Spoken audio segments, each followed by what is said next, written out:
Hello and welcome to Jobs and Education. Do subscribe and share my videos. This is your Mahesh Dole. In this video class, I would like to explain about shear force and bending moment basics. Very important for every mechanical and civil engineering students. This is very important topic in strength of materials or mechanics of solids. First of all, what is a beam? We can see this is a structural arrangement.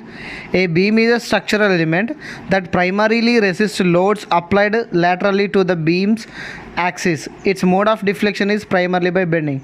For example, when we are constructing a building, we will construct like this. These two are the pillars or columns. This is the beam. Beam is going to weigh the loads. Whatever the loads are there, the beams are going to bear the loads. So this structure is nothing but beams. What are the types of beams? Beams are classified into cantilever beam, simply supported beam, overhanging beam, continuous beam and fixed beam. First one is cantilever beam. A cantilever beam is a member with one end projecting beyond the point of support, free to move in vertical plane under the influence of vertical loads placed between the free end and the support. It means one end is fixed, other end is free. This is called as cantilever beam. The beam is fixed to one end, other end is free. That is called as cantilever beam. Next is simply supported beam. Simply supported beam is supported at both ends. At both ends, this end and this end. So at both ends, this beam is supported. That's called as a simply supported beam. Next is overhanging beam. This figure illustrates the overhanging beam. It is a combination of simply supported beam and a cantilever beam. One end or both of end overhanging of this beam. Look at this. After this support, this is overhanging. That's why it is overhanging beam. Next is continuous beam. This beam is similar to simply supported beam except more than two supports used on it. Look at this, more number of supports are using. One end of it is supported by hinged support and other one is roller support. So one or more supports are used between these beams. That's why it is continuous beam. Next is fixed beam. This beam is fixed from both ends. It does not allow vertical movement and rotation of the beam. Look at this, both ends are fixed. That's why it is fixed beam. Next very important topic is types of loading. That is classified into point load and distributed load. So distributed load again classified into UDL, uniform distributed load, and uniform varying load. So these are two different classification in types of loading. So point load. A point load is an equivalent load applied to a single point, which you can determine by calculating the total load over the object surface or length and attributing the entire load to its center. Look at this. Here it is applying at one point. That's why it is a point load. Uniformly distributed load. Along the total length, the load is distributing. For example, here it is 3 kilonewton, here also 3 kilonewton, everywhere it is 3 kilonewton.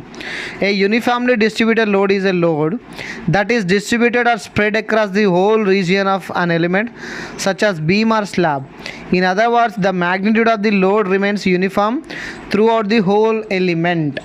Means if this is a beam, so everywhere it is uniformly distributed.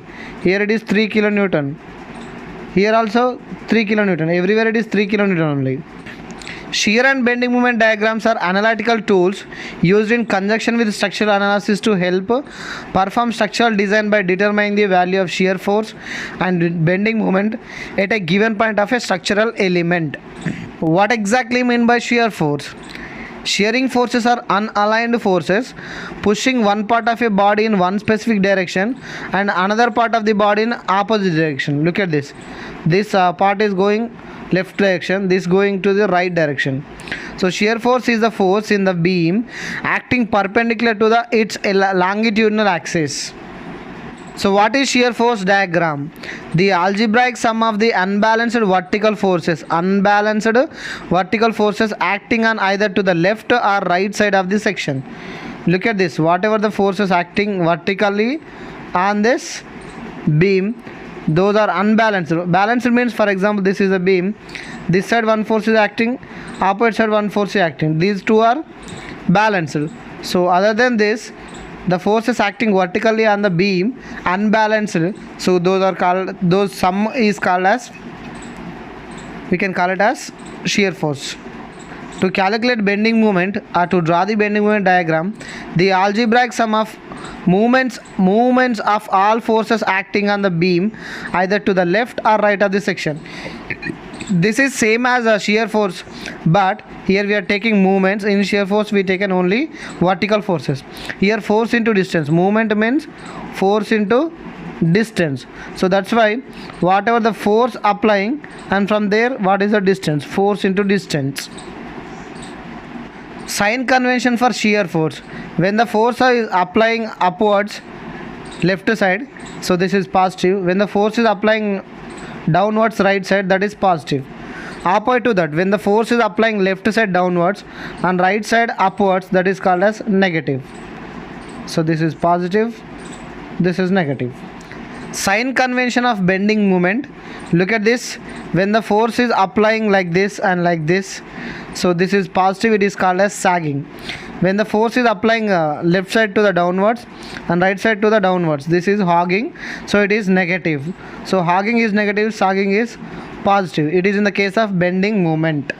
This beam, when the force is applying upwards left side and downwards right side, it means positive. When the force is applying upwards, what happens to the section?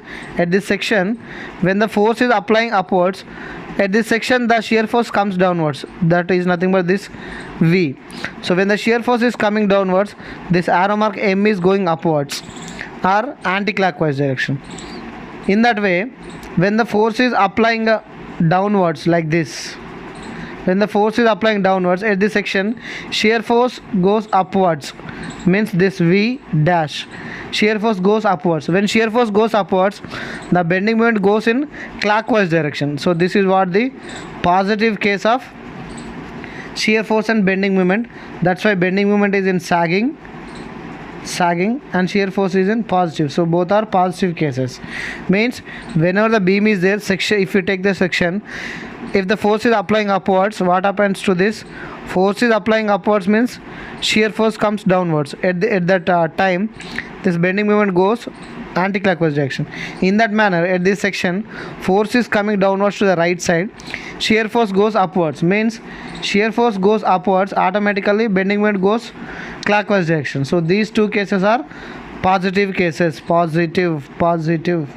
When a beam is having a P load and length L, so the two supports are RA and RB. So as shown in the figure, when the load is applying at the midpoint like P, so what happens to the shear force and bending moment? Let's see how to calculate the shear force and bending moment. So this is summation of f of y is equals to 0. F of y is nothing but vertical forces.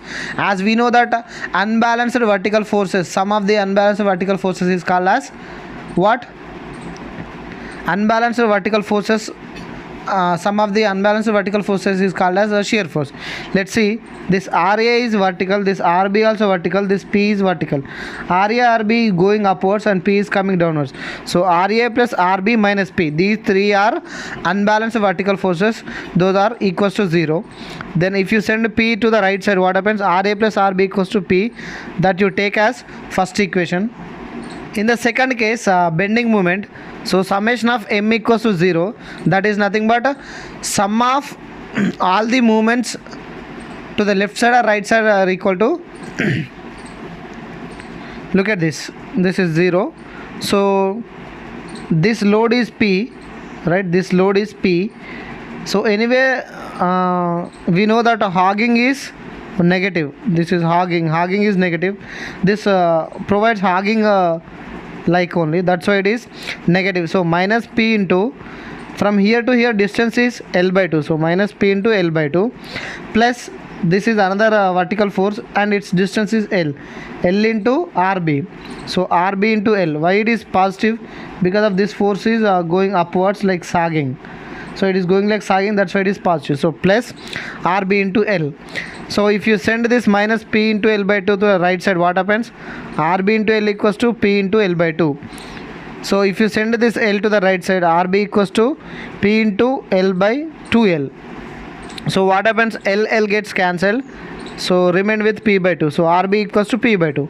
Substitute this P by 2, RB equals to P by 2 in this first equation. See, by substituting RB value in this first equation, so RA plus P by 2 equals to P. When P by 2 sent to the right side, RA equals to P minus P by 2. So that is equals to RA also equals to P by 2. Means RA and RB both are P by 2 only. So this is what the way of calculating the shear force and bending moment.